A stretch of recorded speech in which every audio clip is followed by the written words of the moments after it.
bonjour. Mon nom est Sylvia Perrault. Je suis auteure, conférencière. J'ai écrit, vous le savez, plusieurs livres sur l'immobilier. Agent immobilier du rêve à la réalité, agent immobilier de la réalité au rêve, les outils. J'ai inventé aussi le système des questions clés, en anglais aussi en français. Tout ça est accessible gratuitement sur mon site web. Vous devriez y aller souvent. Il y a plein de webinaires gratuits, il y a plein de produits gratuits. Naturellement, il y a aussi des produits payants quand vous voulez aller à un niveau supérieur. Alors, aujourd'hui, on parle encore d'un produit que j'offre depuis des années. J'ai écrit ça avant mon livre, parce que ce plan d'affaires-là était mon plan d'affaires personnel que j'avais, et je ne le cache pas, j'ai toujours dit, pris des idées de l'un, des idées de l'autre, et j'ai amené ce format-là qui, pour moi, était simple à comprendre sur une page et qui est vraiment fait pour nous, courtiers immobiliers, et qui me dit clairement ce que je dois faire cette année. Alors voilà pourquoi je pense qu'il faut que je l'enseigne, parce que, bon, premièrement, avec mes clients coaching, je le fais toujours. C'est la première chose que je fais avec eux. Ils sont peut-être plusieurs sur la ligne qui peuvent vous dire c'est vrai. Et aussi, parce que quand on a un plan, on sait où on s'en va. Et je ne veux pas m'éterniser trop longuement sur vous expliquer comment un plan est excessivement important. Je veux plutôt, au contraire, procéder tout de suite. On va le faire. Je pense que je l'ai assez dit dans tous mes autres webinaires, dans toutes mes formations, toutes mes conférences, comment c'est important d'en avoir un. Et là, je me disais, OK, je vais arrêter de leur dire que c'est important. Je vais en faire un avec eux. Alors, voici le but de l'exercice d'aujourd'hui. Écoutez, ça peut prendre des fois plus qu'une heure, mais je vais essayer de m'en tenir à une heure. Je vais aussi vous demander, et j'espère que vous y avez pensé, c'est d'avoir sur le site web, allez imprimer donc le plan que j'ai mis disponible. C'est un PDF. Vous avez aussi un autre document qui est ça n'avance pas. On va essayer de peser là-dessus. Qui est le budget, que je pense qu'il est excessivement nécessaire que vous ayez entre les mains. Et aussi, vous avez un vidéo qui existe sur la page, qui est une vidéo que j'ai faite, un webinaire, à vrai dire, que j'ai fait l'année dernière, qui s'appelle la planification stratégique. Alors, je vous recommande fortement de l'écouter. Donc, c'est plutôt un prélude au plan d'affaires. Là, on est rendu à l'étape 2, c'est de le faire en bonne et due forme, mais toute la réflexion avant, donc, où sont mes clients, qui sont mes clients, comment je veux les rejoindre, euh, pourquoi je fais ce travail-là, quelle est ma mission. Donc, toutes des choses très importantes qu'il faut faire comme réflexion une fois par année. Question de se recentrer, refocuser, se remettre dans l'action. Alors voilà, ce serait l'idéal, c'est de le faire en 2 étapes. Alors, c'est sur le site, c'est gratuit. Donc, si vous prenez une soirée, une fin de semaine, un samedi, vous dites, bon, là, je m'installe avec ma planification stratégique de l'année 2016 ou 2017-2018, parce que j'espère que cette vidéo-là, ce webinaire-là va durer et perdurer. Je pense que vous avez à ce moment-là les bons outils. Vous avez l'étape 1 que j'ai déjà mis en ligne, planification stratégique. Et ça, c'est l'étape 2, c'est carrément comment faire un webinaire. Euh, je veux qu'il soit fait comme en 60 minutes. Je veux aussi qu'il soit réaliste. Je veux que vous mettiez des buts qui sont faisables. Et je ne le dis jamais assez souvent. Et c'est la première chose que je fais faire aux clients que je coach, c'est de leur faire mettre un but très réaliste. Je préfère que vous atteigniez votre but dans les 3 à 6 mois et que là, vous êtes tout excité d'avoir atteint votre but et que sur cette belle vague d'affirmations positives, donc vous continuez une fin d'année incroyable. Si vous faites un but excessivement dur à atteindre, toute l'année, vous maudissez votre but, vous maudissez aussi l'effet que vous êtes en forme, en mode décourageant, on n'y arrivera pas. Et tout ce négatif-là s'imprègne dans votre tête et c'est triste et malheureux et ça vous affecte. Donc, je recommande fortement d'y aller doucement avec un but très réaliste, mais même atteignable rapidement, quitte à le dépasser, à le défoncer, puis après ça, avoir une énergie d'enfer pour faire une année incroyable. Alors, ceux qui veulent, je le répète, le plan d'affaires, il est sur la page d'invitation. Vous l'avez aussi dans le courriel d'invitation. Je l'ai mis partout. Il est sur mon site. Vous l'avez dans Imo Succès. Vous l'avez aussi dans le site de sylviaperrault.com sur la page sur laquelle vous avez eu l'invitation où vous vous êtes inscrit à ce webinaire-là. Alors, allez le chercher. C'est un PDF. Il y a un petit carré. Vous cliquez dessus ou même sur le titre, vous cliquez dessus. Ça va l'ouvrir. Vous allez pouvoir après ça l'imprimer et l'utiliser. Ceux qui sont en ligne en ce moment, qui disent « Ah, je ne l'ai pas et tout », restez calme. Allez pas courir partout pour le trouver. Restez avec moi. On va le faire ensemble. Et quand vous allez écouter la rediffusion, après ça, encore une fois ensemble, vous allez pouvoir le faire étape par étape. D'accord? Alors, on ne panique pas. Qu'est-ce que je voulais vous dire aussi? Ah oui, pour ceux qui aussi seraient curieux, naturellement, il est dans mes livres. J'en ai pas sorti un pour vous les montrer, ils sont dans la bibliothèque quelque part à l'arrière de moi, mais tout le monde les connaît, mes livres. Si vous ne les connaissez pas, écoutez, allez encore sur Mot Succès Boutique, vous allez les trouver. Alors, les explications du plan d'affaires sont autour de la page 155, alors du tome 1. Alors, de toute façon, je pense que tous les courtiers immobiliers du Québec ont lu mes livres. Si vous ne les avez pas lus, vous avez manqué quelque chose, c'est la Bible. Alors, on va essayer de tourner la deuxième page.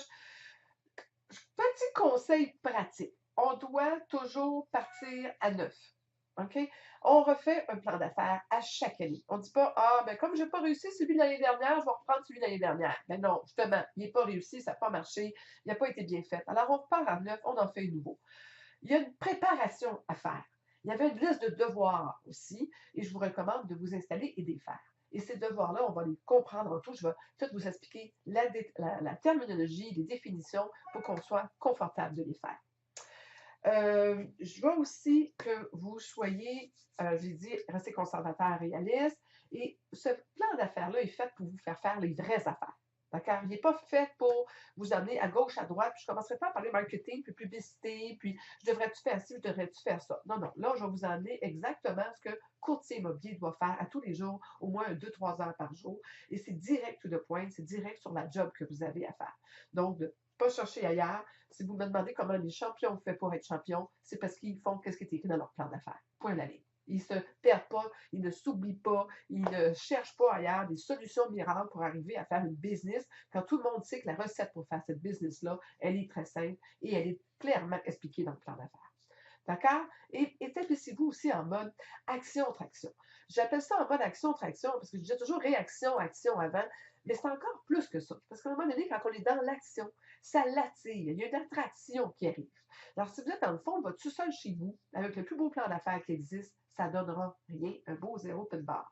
Si vous êtes dans le mode, je suis dehors, je suis en train de faire ce que je dois faire, je fais des actions, je bouge, je vis et je suis en mode business, je porte mon chapeau de courtier immobilier et je sors et j'avertis tout le monde que j'ai faim, je veux des inscriptions, je veux des ventes, je veux faire une année du tonnerre. Lorsque vous êtes dans ce mode positif-là, il n'y a rien de mieux qui arrive que ça suit. Il y a une attraction naturelle, d'aller créer une action et de l'action va aller autre chose. Je parle à quelqu'un aujourd'hui qui, lui, va parler de moi demain à quelqu'un, puis ainsi de suite. Finalement, ça me revient. Alors, c'est une chaîne. Donc, soyez dans le mode action-traction. On ne peut pas rester dans le négatif non plus. Il y a un petit coup de barre, ça va moins bien, on se repompe, on se remet en positif, on écoute les affirmations et le mot succès et on part. Parce que si on se laisse abattre le moindrement, on est fait. Ce métier-là, on n'a pas les moyens, pas le temps et pas la capacité. On a le droit à 5 minutes de wesh, c'est tough, hein? OK, on repart. Pas grave, je suis capable. C'est juste ça qu'on a le droit.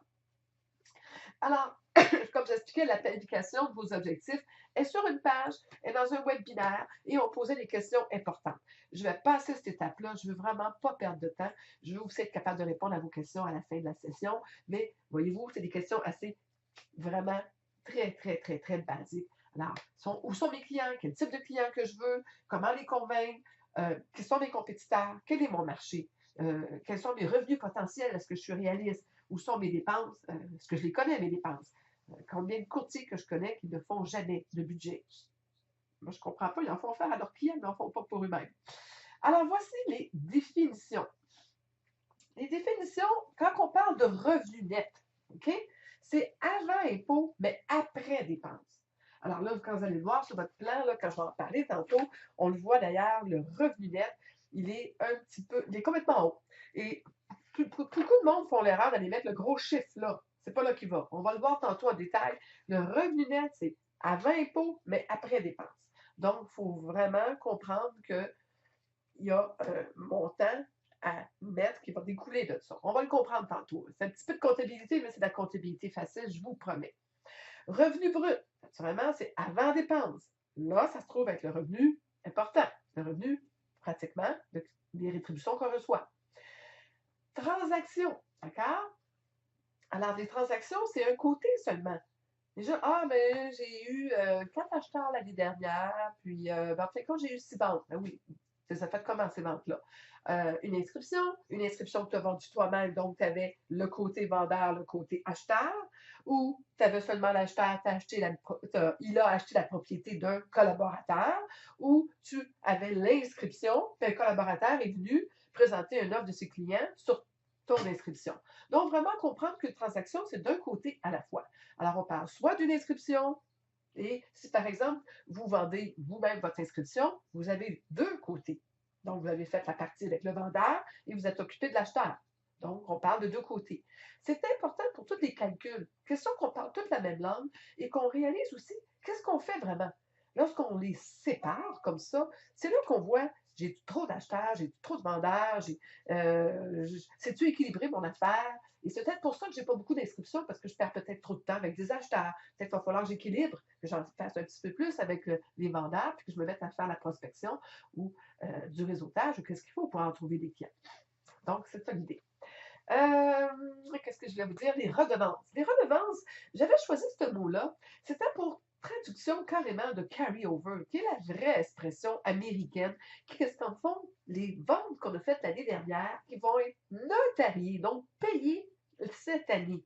Alors, ils sont faits, ils sont signés, tous les papiers sont envoyés chez le notaire, mais on attend. Alors, ça arrive des fois qu'en novembre, décembre, même des fois en octobre, il y a des ventes qui vont être notariées en janvier, février, mars, avril, mai, juin. Ça l'arrive de plus. Ça l'arrivait beaucoup dans le temps. Ça l'arrive encore beaucoup. On a une situation qui est vraiment particulière au Québec, et je dis ça pour nos amis européens sur la ligne, c'est que nous, tout le monde pratiquement déménage au 1er juillet ou 1er juin à cause des baux au Québec, à cause de la loi sur la régie du logement.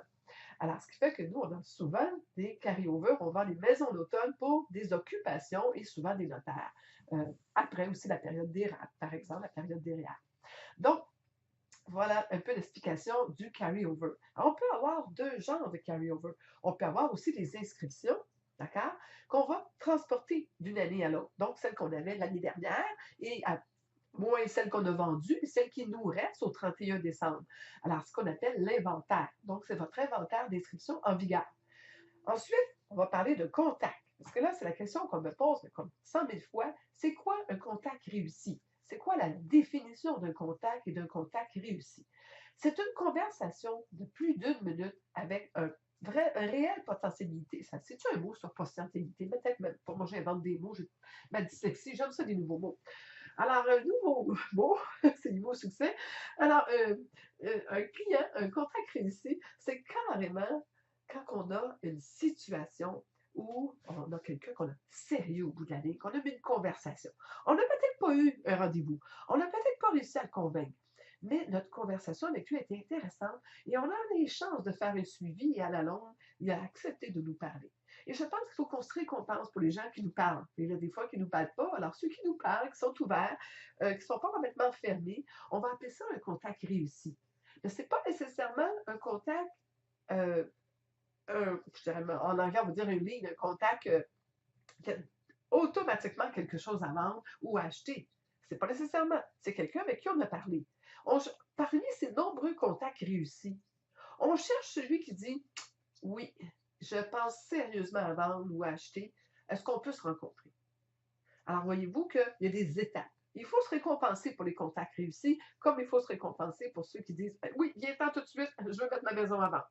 Alors, il y a des valeurs, il y a la valeur à donner à chacun d'eux. Et je pense qu'il faut que vous y pensiez. Voilà. On fait quoi? Ben écoutez, on fait nos devoirs. Faire un plan d'affaires, faire sans faire nos devoirs, c'est comme mettre des rêves sur papier. Moi, je vais aller en Floride, là, puis j'espère aller en Floride dans 2 ans. OK, mais tu vas y aller comment en Floride? Comment tu vas ramasser l'argent pour aller en Floride? Quel moyen tu vas prendre? Vas-tu aller en auto, en avion? Quel chemin tu vas prendre? Où en Floride tu vas aller et combien de temps tu vas rester là? Donc, on a des devoirs à faire, budget et tout ça. C'est la même chose pour un plan d'affaires. Donc, il faut avoir sous la main, vraiment là, proche de vous, et en détail, vos chiffres de vente de l'année dernière. Pourquoi? Parce que ça parle fort. Ah, mais j'ai pas eu de bonne année, j'ai eu ci, j'ai eu ça. C'est quand même la réalité. OK? Reviens-en là. Regarde là. Je te donne la permission de regarder tes chiffres d'il y a 2 ans, puis d'il y a 3 ans. Mais ça vaut la peine de les regarder. Pas pour se décourager. Mais on a besoin de voir les nombres, hein, les nombres d'inscriptions, nombre d'acheteurs, nombre de références hypothécaires. On les calcule. On regarde mes ventes, mes inscriptions, mes courtiers, ceux qui travaillent en équipe, mes collaborateurs, l'équipe. J'ai fait beaucoup, beaucoup, beaucoup de plans d'affaires avec des gens qui sont en semi-équipe ou en équipe, où on s'est mis ensemble pour travailler, tout ça. Après avoir fait leur plan d'affaires, ça a été fini, il n'y a plus jamais eu d'équipe. Parce que quand on voit les chiffres, et les chiffres parlent et ne trompent jamais, pas payant.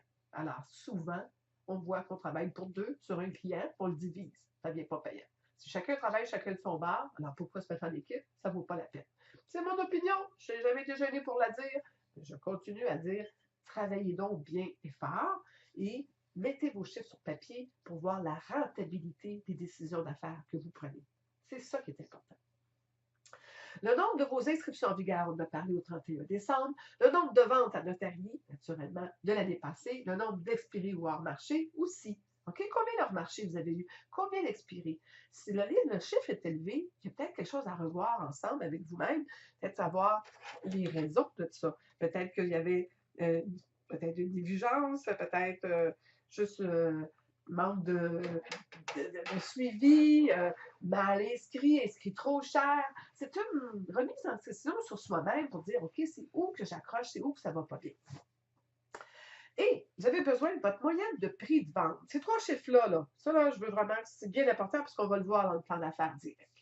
Votre moyenne de prix de vente dans un secteur, le secteur où vous travaillez. Donc, ça peut être par les données MLS qu'on peut le trouver, mais surtout par vos propres chiffres. Combien de fois que j'ai coaché des gens et que leur moyenne de prix de vente était très basse. Et que là, je leur disais, mais c'est parce que arrête de ramasser trop de terrain.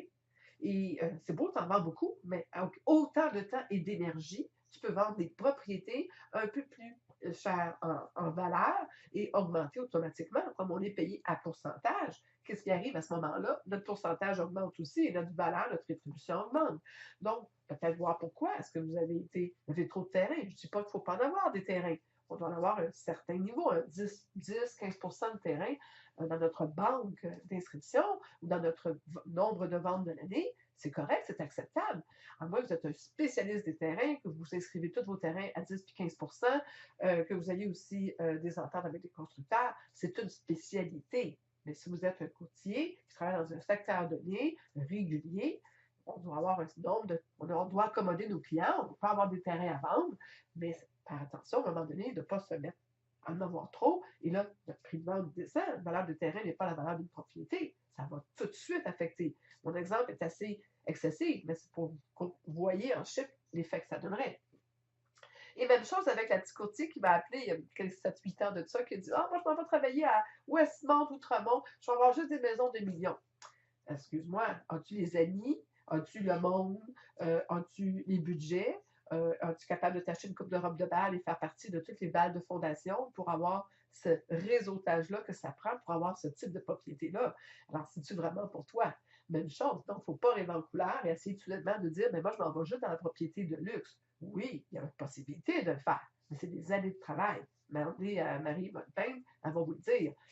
Donc, je pense même à Bardagie ou d'autres qui ont fait ça, qui font du high-end. C'est un art, c'est des années de travail pour aller chercher ce type de client-là.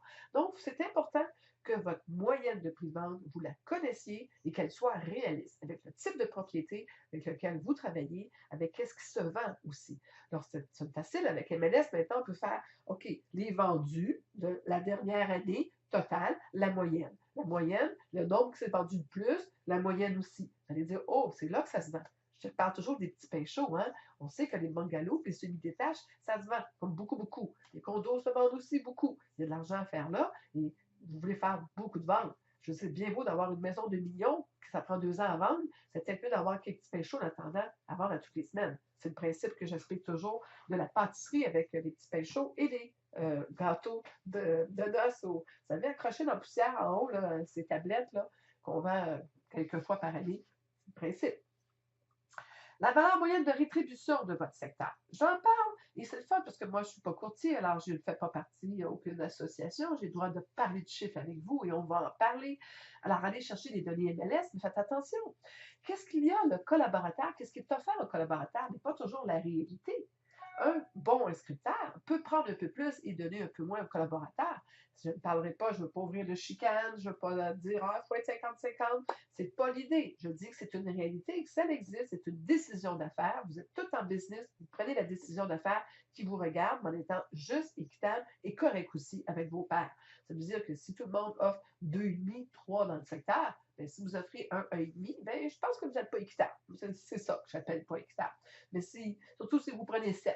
Mais je veux dire, si tout le monde dans le coin offre 2,5, 3, puis vous offrez ça vous aussi, puis vous êtes bon, vous êtes capable de signer à 8 bien, tant mieux, ça vous en avez plus dans vos poches. Vous méritez, vous avez le talent et je vous le recommande. J'ai des clients qui le font. Hein. Puis le monde ne me croit pas, mais j'ai beaucoup de clients qui signent à 7 puis à 8 La valeur, la totale de vos dépenses d'affaires.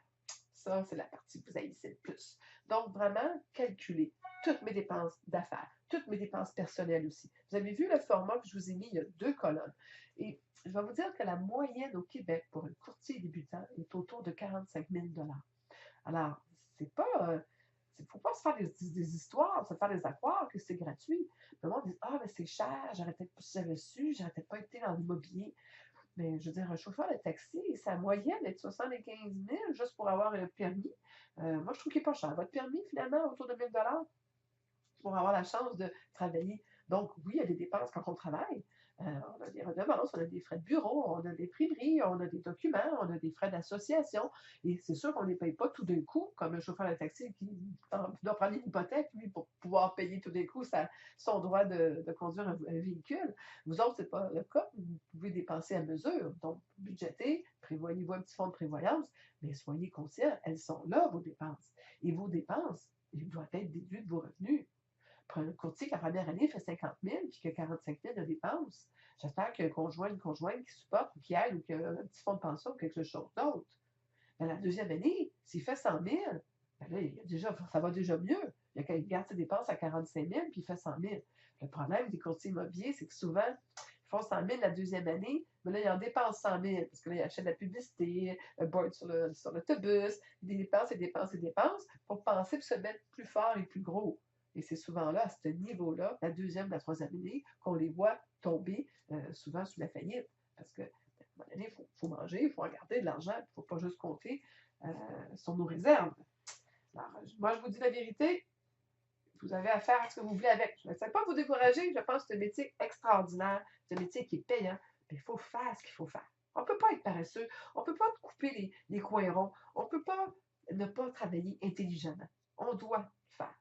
À ce moment-là, c'est comme dans tout métier, ouvrir une boutique, n'importe quoi, il faut mettre le temps, les heures, l'énergie et faire les bonnes choses. Alors, la valeur moyenne de ma rétribution, c'est la valeur moyenne de mes rétributions des 2 à 3 années passées. Ça, c'est la meilleure chiffre. Si vous n'en avez pas, vous êtes resté en immobilier, alors à ce moment-là, vérifiez avec votre directeur d'agence qui pourrait vous donner la valeur moyenne du bureau, par exemple, qui pourrait vous donner aussi la valeur moyenne des rétributions des courtiers de votre bureau. Ça vous donnerait une idée. La valeur moyenne des rétributions offertes aux collaborateurs qui est affichée, comme j'ai expliqué, et la valeur moyenne de mes rétributions dans mes contrats de courtage que je me garde ou que j'ai signés. Alors, on comprend bien la différence. Voilà à quoi ressemble le plan, le budget. Donc, les dépenses d'affaires sont toutes là.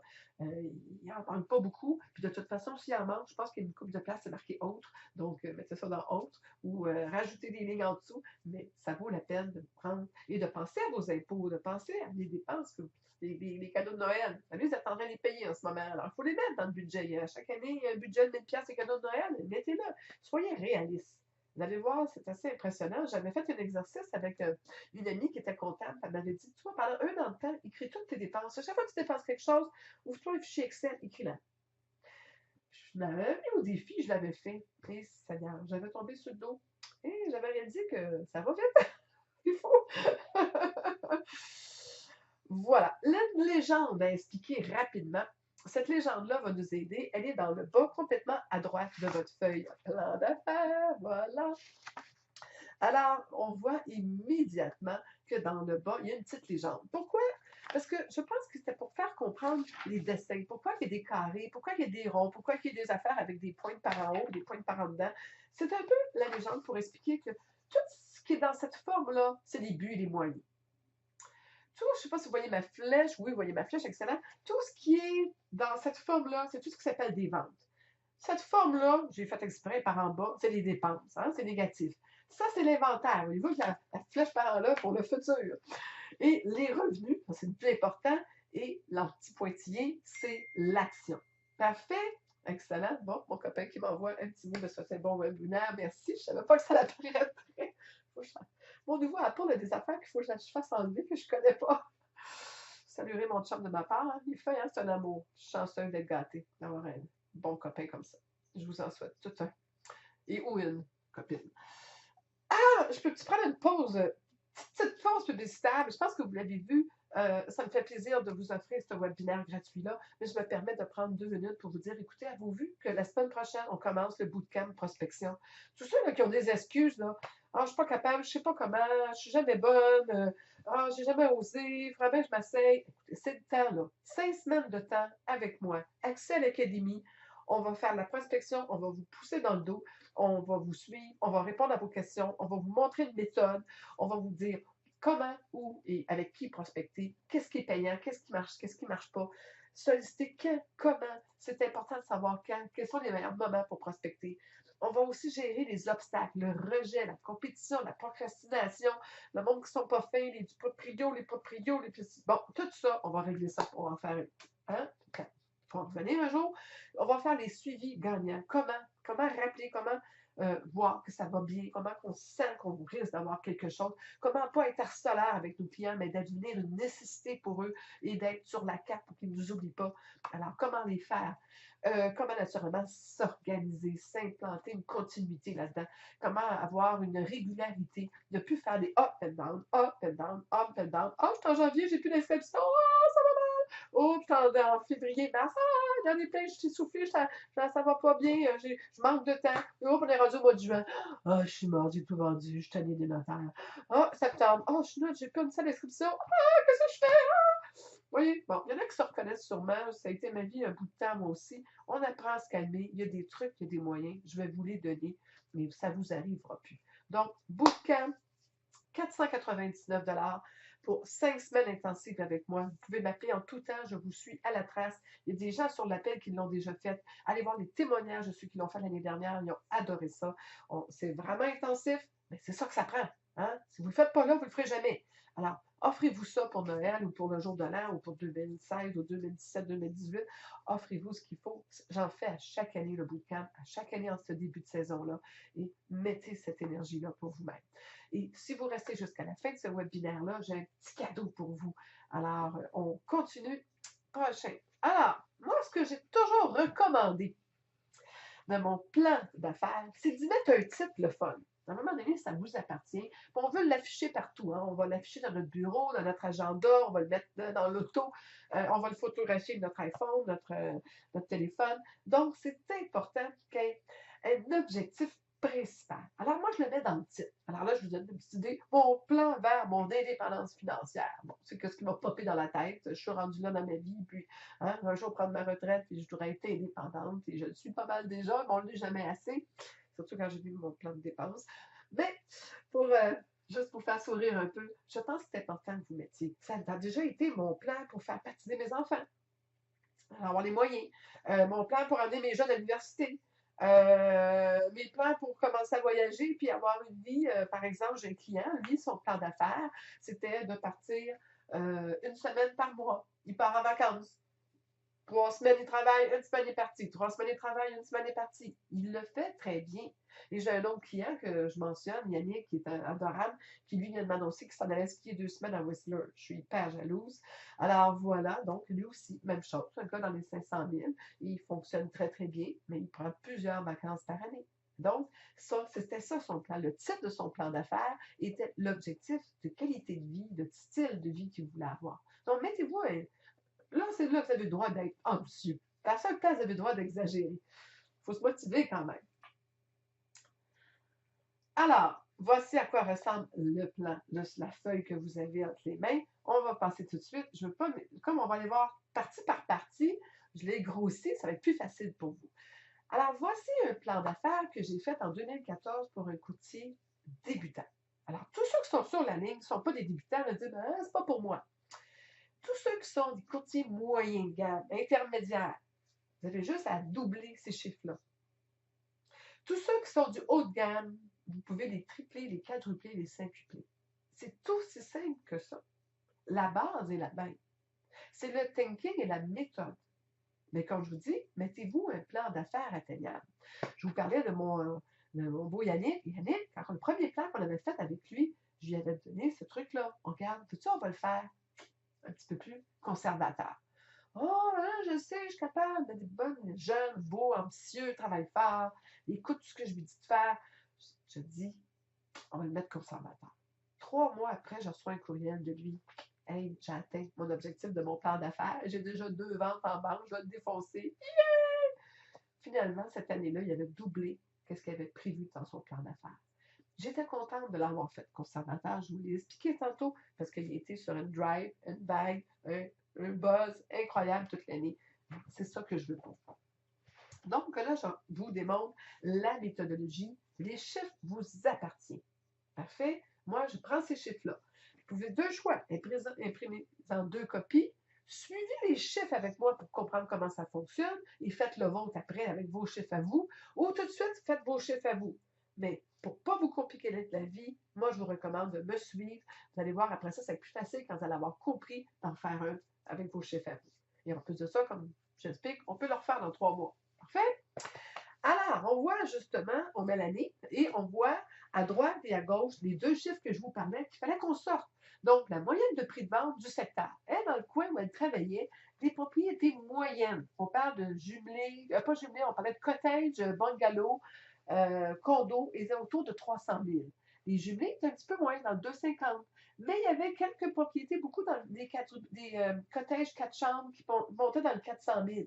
Que sa moyenne était de 300 000. Alors, et on a vérifié aussi sur NLF, c'est vraiment la réalité de son secteur. C'est à elle. Vous autres, chez vous, c'est peut-être 150. Dans le coin, j'ai un client dans le coin de Trois-Rivières présentement, sa moyenne est beaucoup plus basse. C'est un endroit économiquement un peu plus en difficulté. Les prix sont moins chers. Ils travaillent beaucoup à l'extérieur. Donc, à ce moment-là, ces chiffres sont un peu plus bas. Vous êtes peut-être dans le plateau, puis vos moyennes de prix de vente sont 500 ou 600 000. Donc, allez-y avec votre réalité. Valeur moyenne de ma rétribution, dans ce cas-là, elle était à 5 elle était 7 000 et on parle d'un côté. Alors, à 7 on s'entend. À 5 on parlait de 15 000. 15 000 divisé par 2, on a mis ça à 7 000. Je ne commencerai pas à m'enfarger dans les 7 597. OK? Ça, là, tout ce qui est, j'arrondis. J'arrondis soit par en bas, soit par en haut, dépendant comment je fais. Tout aussi simple que ça. Ne complique pas la vie, ce n'est pas le but. Deuxième chose, revenu net avant impôt. En principe, si on va un petit peu plus bas à gauche, si vous voyez, je suis ici, on parle de revenu brut en premier. Elle dit, moi, j'aimerais ça. Elle dit, oui, juste dépasser le 100 000. Parce que justement, je lui avais expliqué, regarde, les dépenses moyennes, on l'avait calculé, puis elle avait dit, bon, c'est vrai, ça va être sur 45 000. Alors, elle voulait avoir un revenu brut de 115 000 pour qu'il lui reste 70 000 dans ses poches. J'aimerais vous dire que c'est avant l'impôt. N'oubliez pas, dans ce niveau-là, c'est à peu près le tiers.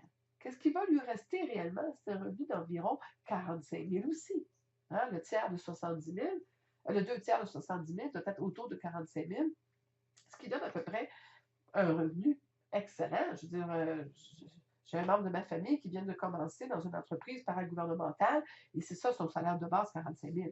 Pour débuter, c'est un salaire qui est très acceptable. Il va vivre avec son 45 000 net. Ben, il va être capable d'aller payer la partie de dépenses personnelles.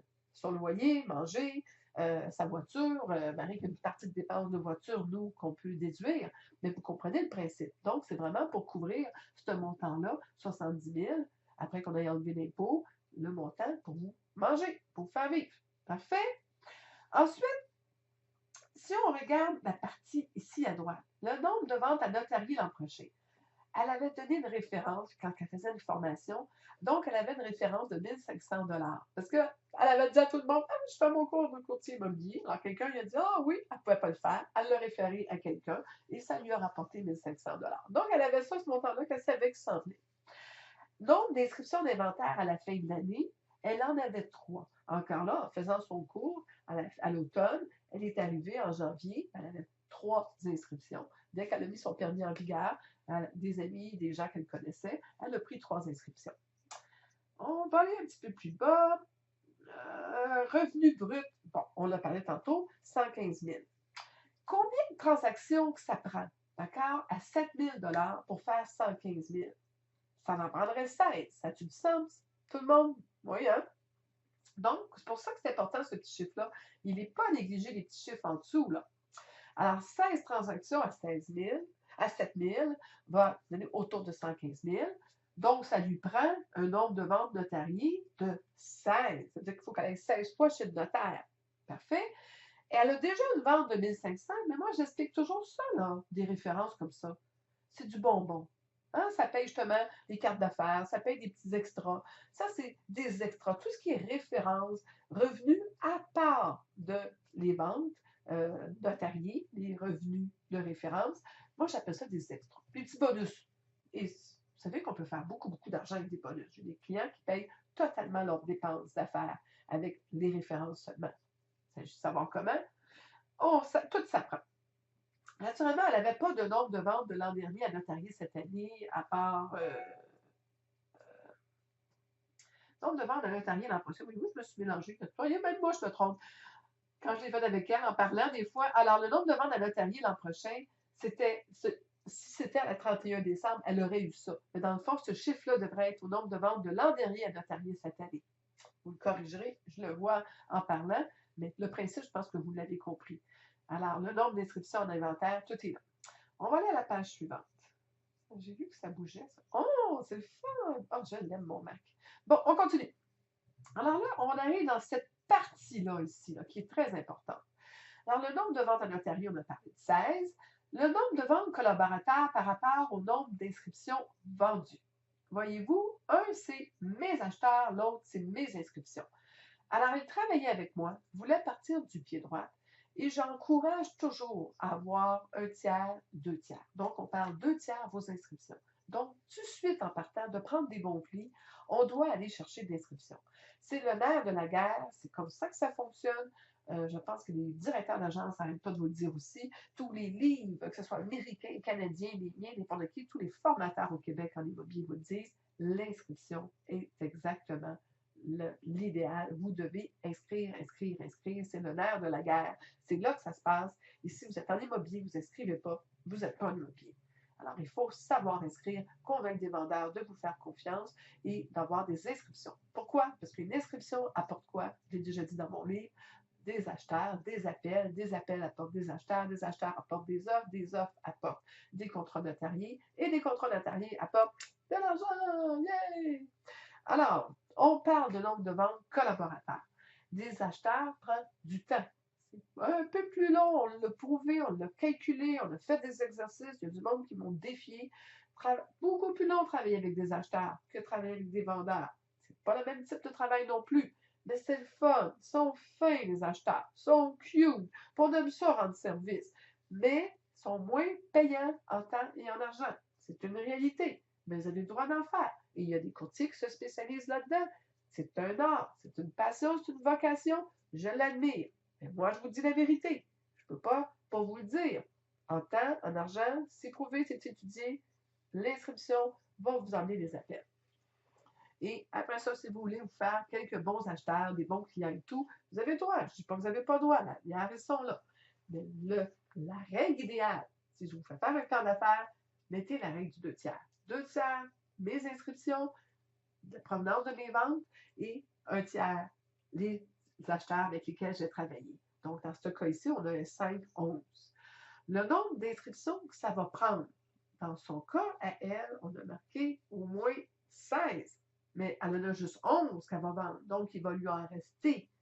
Où j'ai pris le chiffre 16, c'est vraiment très, très, très particulier au secteur. Elle travaille dans un secteur où le taux de vente, de réussite, de vente de l'inscription, et là, on le voit aussi quand on fait les valeurs moyennes, les ratios, se vendent beaucoup et rapidement. Mais si vous êtes dans un coin où les inscriptions sont nombreuses, l'équilibre, naturellement, n'est pas là, et que vous devez avoir beaucoup, beaucoup, beaucoup d'inscriptions, à ce moment-là, le nombre d'inscriptions requises devrait être plus élevé. On devrait avoir peut-être 20, 30 inscriptions pour pouvoir en vendre 16. Alors, avoir un inventaire important. Je vous ferai remarquer que dans les commerces, ils ont un gros inventaire, puis ils espèrent vendre une partie de celle-là. Le restant, ils vont l'envoyer en vente. Nous, on n'a pas des ventes, pratiquement, pour dire, on fait réduire les prix de nos clients, mais ce n'est pas le même principe. Ils ont un grand inventaire large qui vont après ça liquider. Mais pourquoi? C'est pour attirer les clients, pour au moins vendre certains de leur inventaire, de leurs produits. Dans votre cas, à vous, vous devez être capable d'avoir un inventaire d'inscriptions requises suffisante pour le nombre de ventes que vous voulez atteindre. Et comme je vous dis, il y a des moyennes, il y a des ratios qui existent. Encore là, vos directeurs de bureau pourraient vous aider. Vous dire, regardez, on a eu dans tout le bureau au complet, tous mes courtiers ensemble ont pris, par exemple, je ne sais pas moi, 8000 inscriptions, puis on en a vendu 6000. Vous allez avoir une idée de votre ratio. Si c'est l'inverse, on en a eu 8000, le monde a vendu juste 4000. Vous avez dit, bon, la moitié. C'est assez facile de trouver comme information.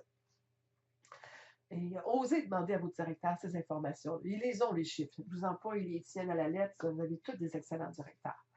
Alors, c'est le nombre d'inscriptions requises. Donc, le nombre de rendez-vous d'inscription. Combien de personnes vous allez avoir à rencontrer pour obtenir un oui, une signature dans le bas d'un contrat, de mandat, pour mes amis français. Alors, à ce moment-là, elle débutait, elle avait besoin plus que d'autres. Moi, j'ai des clients qu'à chaque fois qu'ils rentrent dans une maison, ils sortent avec le contrat. Mais ça fait des années qu'ils font ça, ils sont vendeurs comme toi, ils ont de l'expérience. Et en plus, les clients qui les font venir pour leur donner le contrat. Parce que ça fait déjà, ils ont l'expérience, sont connus, ils ont eu des résultats pour prouver leur succès, leur réussite. Alors, c'est sûr que chaque fois qu'ils rentrent dans une maison, ils signent. Parce qu'ils sont attendus ou parce qu'ils ont les bons arguments, les bonnes objections, ils savent quoi dire, ils sont confortables.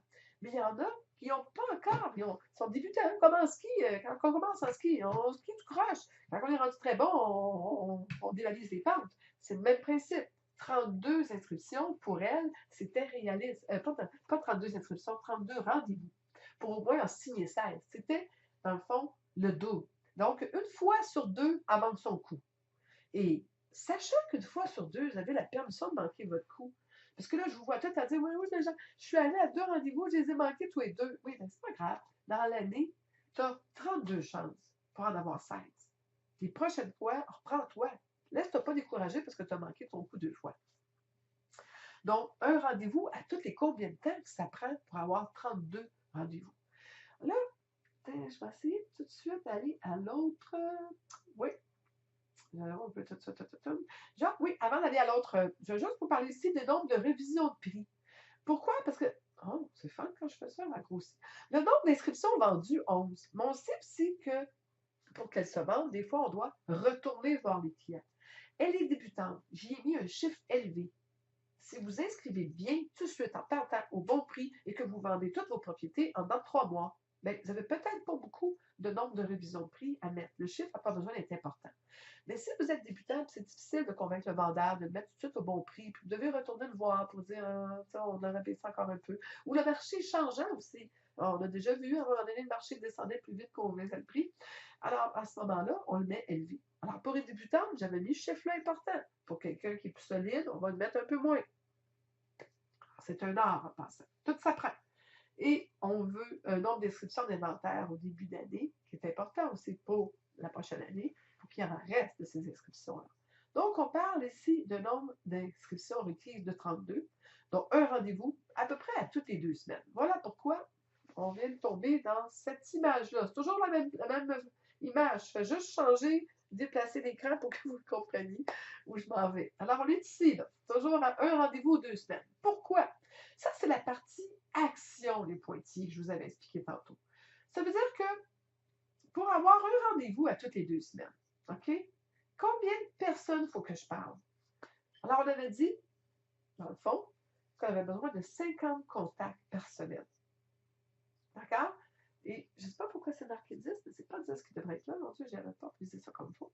Alors, 50 contacts à toutes les semaines. Alors, à toutes les semaines, si on fait nombre d'heures à prospecter, 5 heures, donc 1 heure par jour, 5 jours semaine. Parfait? Parce qu'on va travailler 200 jours.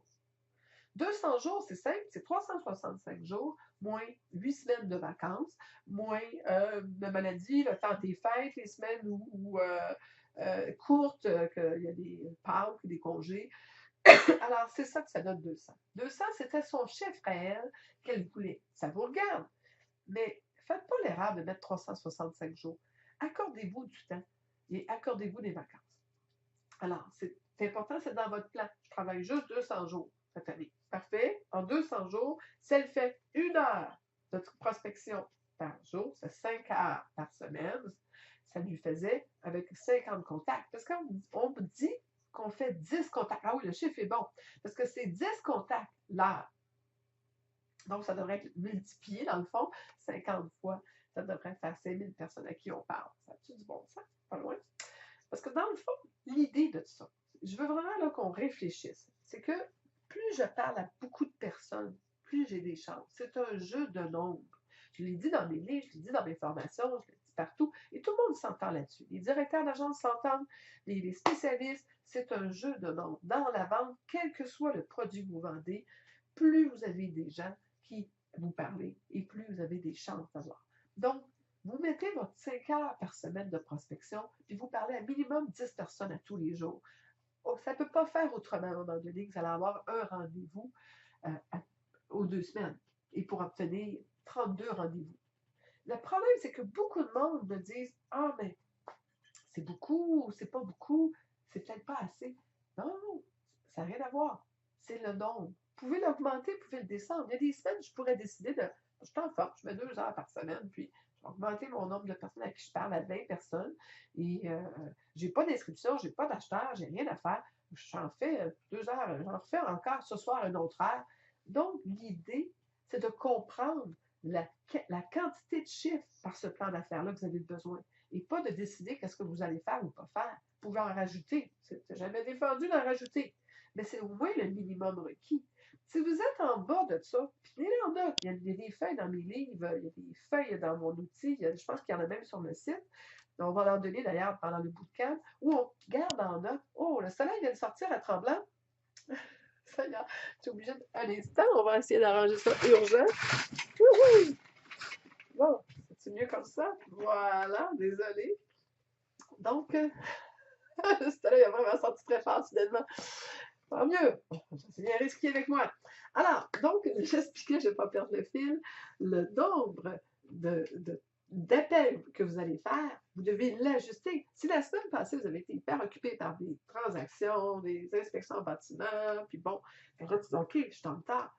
Quand on les tient en note, on dit, OK, je suis un petit peu en retard. C'est plus facile de semaine en semaine rattraper un retard que d'attendre 2 mois puis dire, oh mon Dieu, je devais faire je ne sais pas, tant de contacts par année, puis finalement, je ne l'ai pas fait.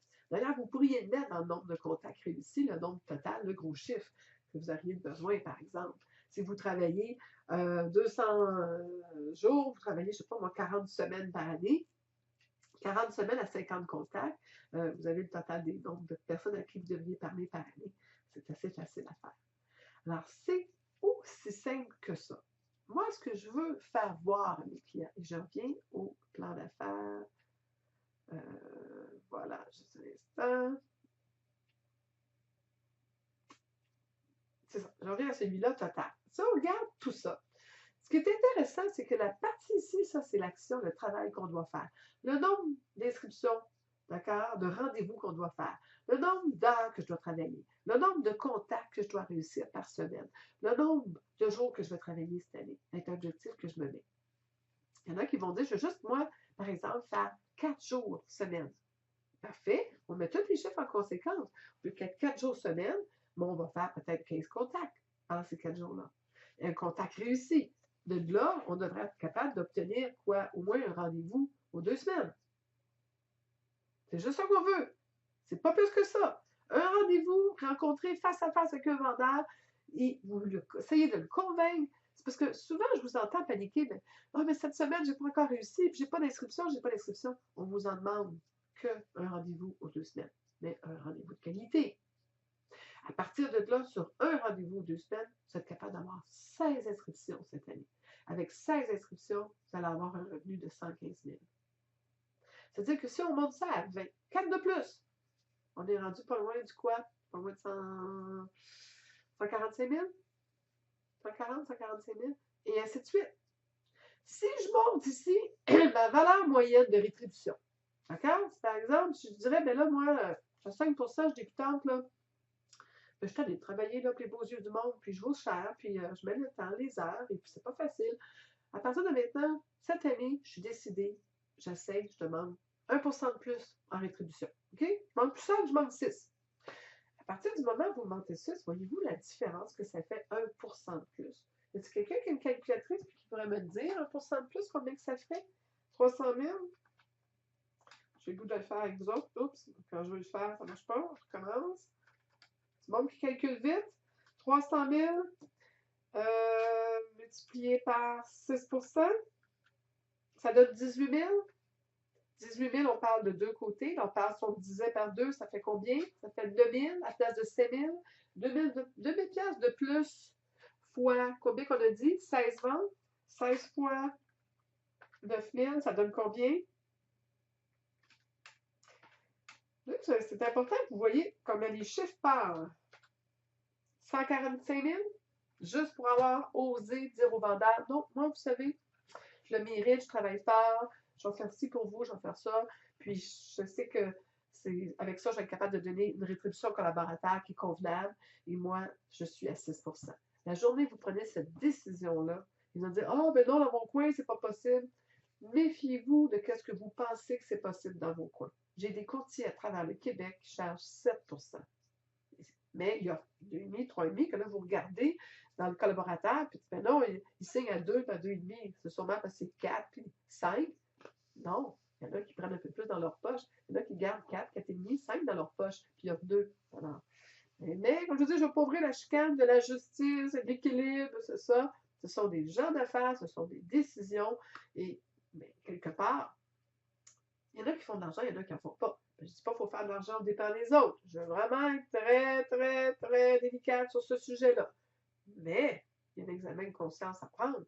Si il y en a qui le font, qui sont capables, vous êtes capable aussi. Et pourquoi vous ne chargez pas ça? Parce que vous travaillez fort. C'est votre décision d'affaires. Alors, c'est intéressant que vous voyez les chiffres décortiqués ici et que vous voyez votre business sous cet œil-là. Est-ce que vous voyez la différence que ça donne? Je vais vous donner 10 conseils rapides avant de terminer. Choisir un but qui est payant, mais réaliste pour l'année. Genre, j'y tiens. Ils mettent un délai. Le but, ça peut être justement d'augmenter la rétribution d'1% ou d'1,5%. Ça peut être le montant total, le nombre de clients, le nombre d'inscriptions que je veux cette année. Choisissez un but que vous allez être capable de faire, vous allez pouvoir vous féliciter, vous récompenser de le faire. J'essaie de bouger pour enlever le soleil. Ils mettent un délai. Okay? Je vais faire 20 ventes avant la fin de l'année. Ça prend un délai. Je vais prendre 12 inscriptions avant le 30 juin. C'est important et que là, vous les comptez, vous les écrivez dans un petit cahier, okay, une de fait, 2 de fait, hey, les 3 de fait. C'est encourageant quand on les écrit et qu'on les voit, les nombres augmenter. Déterminer comment et quand. Okay? Je vais faire de la prospection tous les jours. Avez-vous compris, quand on donne une affirmation, il y a un verbe, il y a le nom de l'action, il y a le temps. À un moment donné, là, je vais faire de la prospection tous les jours. Mettez ça simple.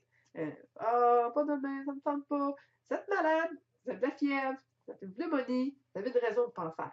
Mais il n'y a pas de raison. La prospection, c'est la seule chose que vous avez le temps de faire. Si vous n'avez rien d'autre à faire aujourd'hui, tout de suite, allez en faire. Pas sortir des listes de clients, pas. Non, non, on prend son iPhone, son téléphone, on prend un apps, on fouille du proprio, on clique sur le piton, on regarde qui abandonne, puis on les appelle. Puis qui nous disent non, ça n'a jamais tué personne vous faire dire non. Ça n'a jamais tué, brisé l'orgueil de personne de se faire dire je ne veux rien savoir de toi. Mais au moins, vous allez avoir essayé de le convaincre. Et la méthode pour le faire, ça, il y a une façon de faire. Apprenez-la. C'est là que ça va, que je vois que ça fait mal, parce que vous n'avez pas de technique, vous n'avez pas de méthode, vous n'avez pas de façon de faire. Et c'est ça que je vais vous enseigner dans le bootcamp. C'est important que vous sachiez comment. Moi, quand j'entends des courtiers s'ostiner au téléphone avec des clients vendeurs au téléphone, ça m'irrite. Les cheveux viennent raide sa tête. Déterminez les connaissances que vous devez avoir pour faire ces actions-là. Êtes-vous outillé? Savez-vous quoi dire? Connaissez-vous les bons dialogues? Qu'est-ce qui vous manque pour devenir meilleur? C'est important que vous définissiez ça et que vous allez chercher tout de suite. Attendez pas. C'est ça qui est votre gagne-pain, c'est ça qu'il faut faire vivre. Je ne comprends pas que vous n'allez pas immédiatement chercher les formations que vous avez besoin pour faire ça en priorité. Le reste, ça peut tout attendre. Moi, je vois des courtiers qui prennent toutes sortes de formations à l'OACQ sur toutes sortes de sujets. Ils n'ont jamais même vendu une maison. Je veux dire, je comprends que c'est important de connaître la loi, les règlements, puis les bébites, puis les ci, puis les ça qui permettent une propriété. Mais je veux dire, comment vendre, c'est peut-être plus important à apprendre. Comment inscrire, comment vendre, comment convaincre, comment répondre aux objections, comment faire une baisse de prix, et comment se faire un budget, puis comment travailler. Ça presse. Parce que quand vous allez avoir appris à faire ça, vous allez pouvoir suivre tous les autres cours que vous voulez après. Vous allez être rendu là. Mais là, vous sautez des étapes. Apprenez à vendre. Vous êtes des vendeurs.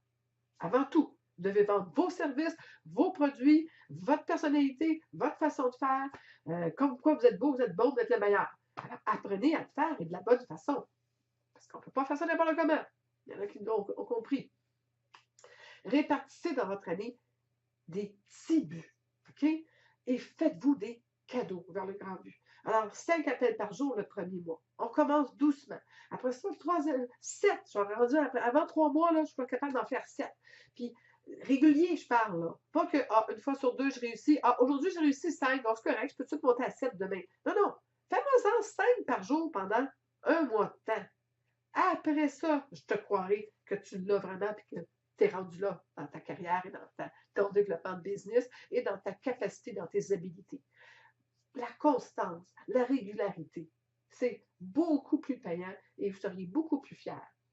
D'ailleurs, il y a un de mes clients qui m'a rappelé ça l'année dernière et je le remercie encore, mon beau Michel Arès, qui me disait que ça prenait 21 jours pour avoir une habitude, qu'elle soit prise. Hein? Si vous allez au gym et vous lâchez avant 21 jours, vous ne retournerez pas de l'année. Si vous faites n'importe quelle résolution, n'importe quelle action, au bout de 21 jours, c'est devenu facile pour vous, c'est devenu une habilité, c'est plus un poids, c'est plus, ça roule tout seul. Donc, donnez-vous 21 jours d'essai, dans tout dans la vie. Vous allez voir, ça fait une grosse différence. Parce que tout le monde lâche avant 21 jours. C'est là que c'est triste. Donc, et 21 jours à le faire constant tout le temps. Donc, dans 10 mois, avant 10 appels ou avant 6 mois. Donc, ainsi de suite. Donnez-vous des petits objectifs. Et puis, je me permets de vous dire, gâtez-vous. Gâtez-vous donc. Crème, c'est un métier qui est difficile. Si on ne se donne pas des... Vous savez, je raconte souvent, je me fais des petits chocolats. Des petits laits, des petits cafés avec regardez la belle broue que je me suis fait. Des petits chocolats, c'est pour ma récompense après vous avoir donné toute mon énergie. Puis je vais aller au spa tantôt. Je vais travailler fort. Alors, je vais aller faire un petit tour au spa. Je me garde. Je me donne des récompenses pour les efforts que je fais, les ventes que je fais, les belles actions que j'ai faites. Je me donne des récompenses pour les efforts, pas seulement parce que j'ai réussi. Je donne des récompenses pour avoir fait l'effort d'essayer. Et ça aide. Parce que je me dis, je le mérite et ça me donne le goût le lendemain de recommencer. Si vous ne vous récompensez pas, puis vous vous tapez sur la tête, puis je suis donc pas bonne, j'ai pas réussi, puis ça ne marche pas, puis bien là, vous êtes négatif, puis quand vous êtes négatif, bien, vous sonnez négatif à vos clients, puis vous ne réussirez pas, ça ne marche pas. Déterminez un but et une passion personnelle pour équilibrer votre vie. Je tricote ces derniers temps. Mais là, j'ai hâte de finir ma journée. Je fais ce que j'ai à faire, puis j'ai hâte d'être tricoté le soir. Je skie, tout le monde le sait. Je fais tous mes clients vite, vite, vite le matin. Je skie comme une malade tout l'après-midi. Qu'est-ce que vous faites d'équilibré? Il y en a qui ont des chiens. Ils travaillent fort, fort, fort, vont marcher, vont jouer avec leurs chiens après. J'ai des gens qui ont des amis, des conjoints, ils ont un amour, ils veulent rallumer la flamme. Ils travaillent fort, fort toute la journée, ils vont souper, ils vont au cinéma, ils font des date nights avec leurs conjoints, conjointes. Donnez-vous la vie. C'est pas juste travail, travail, travail, l'immobilier. Si vous faites ça, vous allez mourir, étouffé, mort.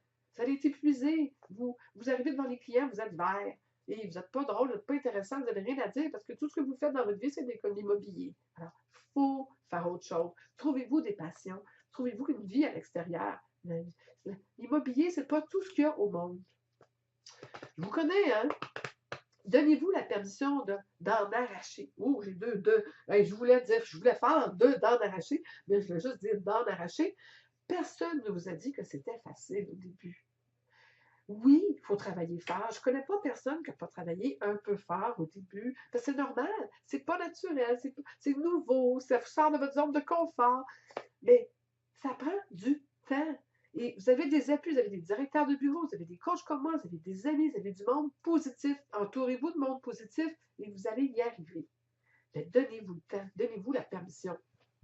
Et nourrissez votre esprit de gagnant. Si vous avez le moindrement du négatif, allez chercher des affirmations, le mot succès, des livres, écoutez du Zig Ziglar, même les conférenciers québécois, il y en a plein qui sont excellents. Allez chercher sans arrêt, vous imprégner de positif. Puis revisez votre plan souvent. OK? Vous avez fait un mois, ça n'a pas marché, soyez-vous. Soit vous dites, OK, je me donne un coup d'en arrière, je fais du rattrapage, ou, moi, là, ça fait 2 mois, ça ne va pas bien. Oh, on vise ça, là, je ne l'atteindrai pas, il va me décourager, puis je vais lâcher. On va le reviser, ça vaut la peine. Et à ce moment-là, si vous ne savez pas comment, appelez-moi, je vous aiderai. Détermination égale action égale le faire. L'action, c'est de passer à l'action. C'est pas dire, je vais faire de l'action. Ce serait bien, hein, après-midi, que je fasse un peu de sollicitation, mais il fait beau. Hein. Mais quand même, je vais en faire, en fin de compte, joue dans tes courriels, joue dans tes paperasses, puis finalement, comme faire le plan d'affaires. Ça fait longtemps que je voulais le faire. Mais là, aujourd'hui, avec Sylvia Perrault, on le fait, le plan d'affaires. Et l'action fait la réaction. Alors, vous avez resté jusqu'à la fin. Imaginez-vous donc, je vous fais un cadeau. Si vous êtes sérieux, si vous avez compris mon message, si vous embarquez là-dedans, si vous êtes prête à vous faire botter le... si, comme je dis, cœur sensible, genre négatif, défaitiste et au mille et une excuses, c'est pas pour vous. Moi, je veux juste du monde positif qui s'entraide, qui veulent et qui va encourager les autres. On a un groupe Facebook, on a accès à l'académie. Je suis là aussi. Entièrement pour vous, je ne vous lâche pas. On va régler vos problèmes de procrastination, on va régler vos problèmes de je ne sais pas quoi dire, on va régler vos problèmes de c'est dur, ma partie, puis je ne sais pas comment ça, puis qu'est-ce que je fais quand le client n'est pas fin. On va tout régler ça. Et je vous donne, pour ceux qui ont participé au webinaire d'aujourd'hui, jusqu'au 19 janvier 2016 à minuit, d'accord? Vous avez un code promo à 50 de rabais de plus. Donc, il n'y a pas de raison de ne pas participer. Ça vous revient à 449 pour vous autres. Là. Alors, on a le 19 décembre 2014. Moi, ça n'a pas été corrigé. C'est celui d'il y a 2 ans. Ça fait des années, je l'offre. Je corrige les affaires, mais j'en manque. J'essaie de me relire 100 fois. Ah, il y a tellement de choses. D'ailleurs, il y a bien trop de stock d'écrit là-dessus. Mais ça inclut 45 de consultations en coaching avec moi. Ça inclut ça dans le prix. Ça inclut l'accès par courriel, répondre à vos questions. Ça inclut aussi l'accès à l'académie. Il y a au-dessus de 10 000 $. Il y a le bootcamp de l'année dernière qui est là-dessus. Il y a plein d'autres programmes là-dessus. Il y a plein de produits, de lectifs, de documents, de paperasse que vous allez avoir besoin pour travailler. Ne manquez pas cette opportunité-là. Inscrivez-vous d'ici la semaine prochaine. On commence mercredi, même heure, midi, et on va travailler fort ensemble. Je vais ouvrir, si j'arrive à faire la petite démarche, les questions. Je pense que vous avez toute une fenêtre de questions, parce que je ne suis pas sûre que je suis capable d'ouvrir vos micros avec cet outil-là. Alors, est-ce qu'il y a des questions de l'écrire peut-être dans la feuille? Il y a une place si vous regardez. Oui, moi, je le vois dans le petit tableau à droite. Vous avez une petite flèche orange. Vous cliquez là-dessus, ça l'ouvre. Et là, vous avez marqué, à l'endroit marqué question. Alors, vous cliquez sur l'espace question. As-tu un tableau à l'écrire? Oui, un tableau à l'écrire. Oh, Catherine Desmonts, peux-tu m'aider avec ta question? Catherine, je vais faire une chose pour dire dans les participants. Je vais essayer de t'ouvrir ton micro à toi.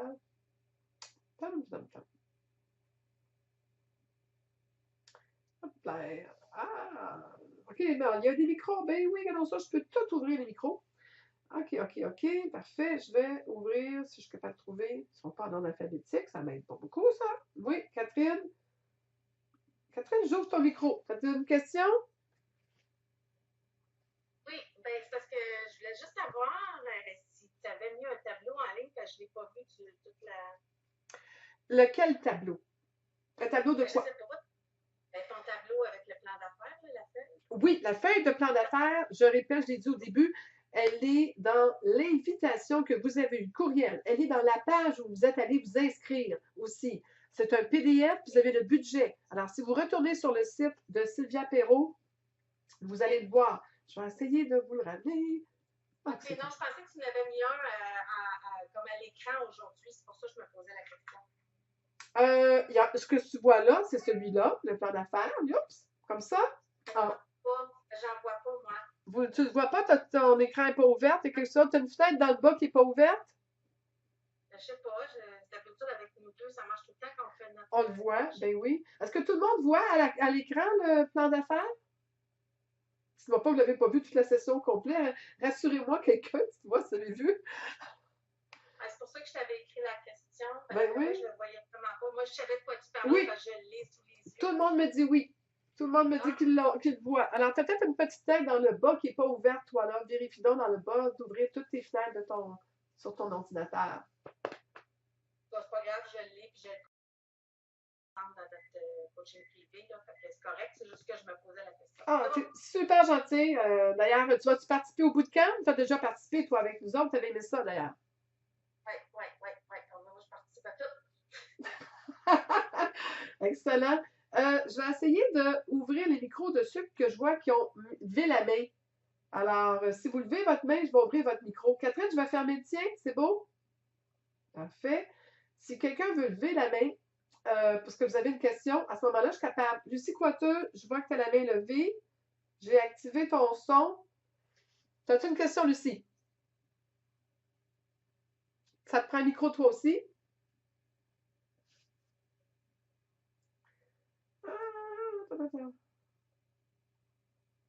Et en plus, on voit 2 documents. Oui, excellent. Lucie Coiteux, tu n'as pas de question?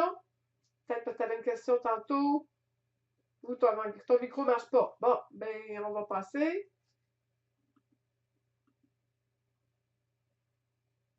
Non, c'est ça. Le micro ne marche pas. Qui d'autre qui avait une question? J'aimerais ça répondre à vos questions. Je prends la peine. Si vous avez des questions aussi, vous n'êtes pas capable, vous n'avez pas le micro, écrivez-moi un courriel. Je réponds toujours. Yvon, je voyais que tu avais une question. Ton micro fonctionne-tu?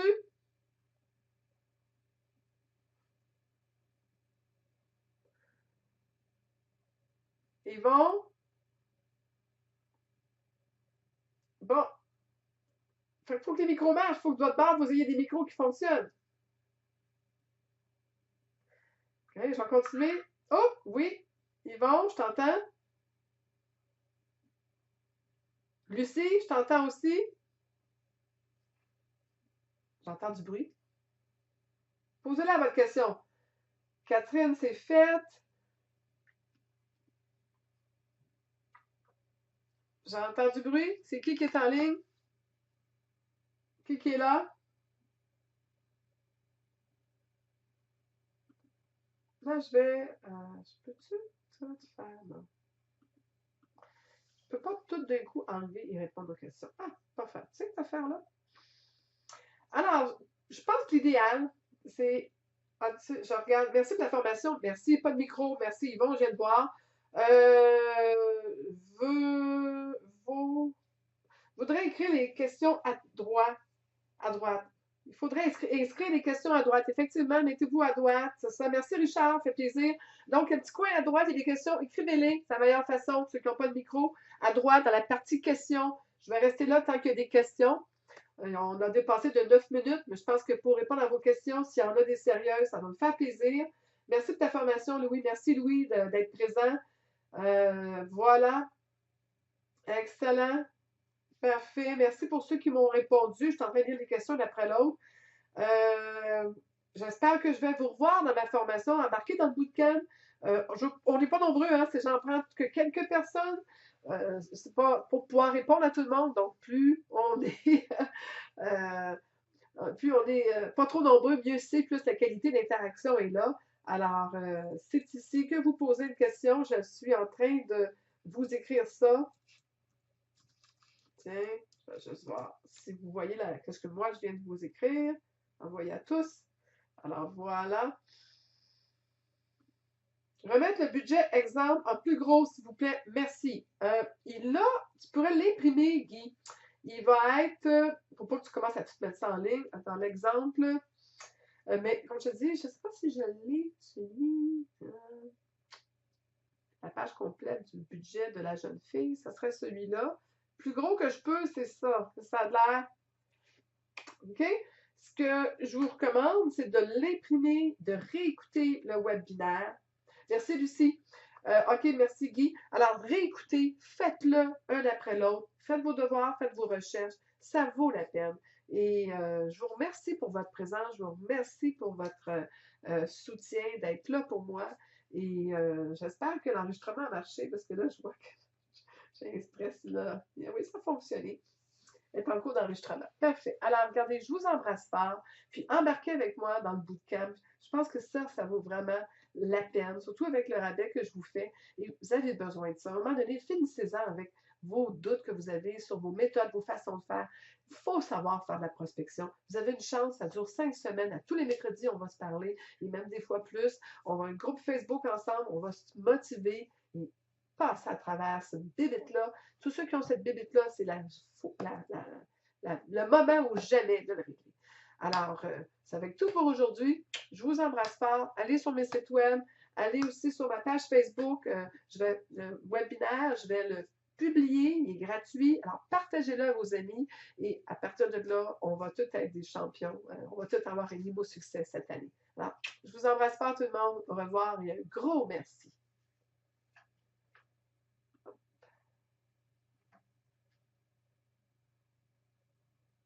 Oh, Jennifer.